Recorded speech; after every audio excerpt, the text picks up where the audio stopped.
Your name? I'm Betty Burns, Okay. and I have a grandma scam. In August, I received a phone call asking, and I asked, "Who is this?" And they said, "Well, Grandma, can't you even recognize your grandson's voice?" And I said, "No. Who are you? Are you Bryant?" Because it did kind of sound like Bryant. And I said, "What's going on?" And he said, "Well, I'm in a bit of trouble." And I said, "Oh, what kind of trouble? And how come?"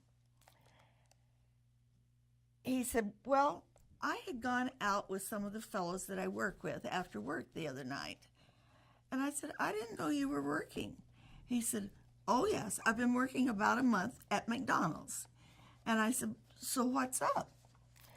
And he said, "Well, about that time, the impersonating police officer came on, and he said, we had to stop the car because they had drugs in it." And I said, "What were the drugs?" And he said, "Oxycontin." But he said, "The judge was so impressed with your grandson's persona, he said that if you sent him $2,000, he would expunge your son's name from the case." And I said, "Oh, well," he said, "but you have to send it by wire. You can't send a check and you can't put it on a credit card. It has to be cash." And I said, "Well, I don't think I've ever done anything like that before. So how do I do that?" He said, "You go to a grocery store that sends wires." And I said, "Oh, all right." So I have been trying to call my son and grandson, and I wasn't getting an answer. I went to the bank, and I went to the store, and I sent the wire.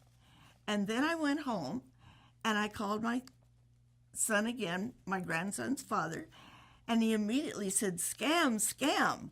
As he was saying scam, I had another son just walking in the door, and he heard that, so he called the police, and the police came immediately.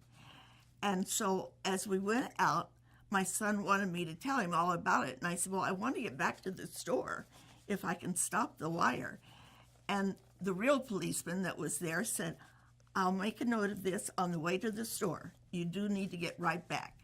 So we got back to the store and began telling them what was going on, and they were able to stop the wiring.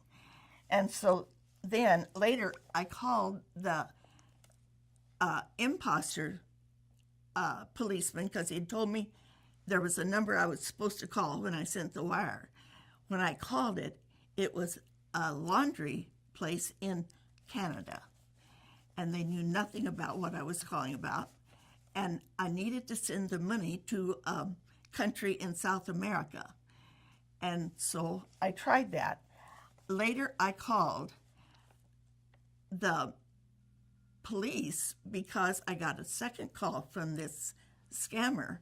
And he said, "Why didn't you send your money?" And I just hung up on him.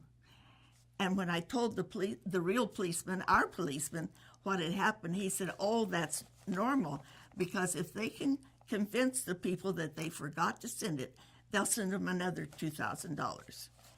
And I just feel so lucky I did get my money back because someone in the wiring office delayed. And so I just hope nothing like this happens to you. But the policeman told me that he had been on 17 cases in my area in that month of August. So please be careful. Don't wire any money out of the country. I hope it never happens to you.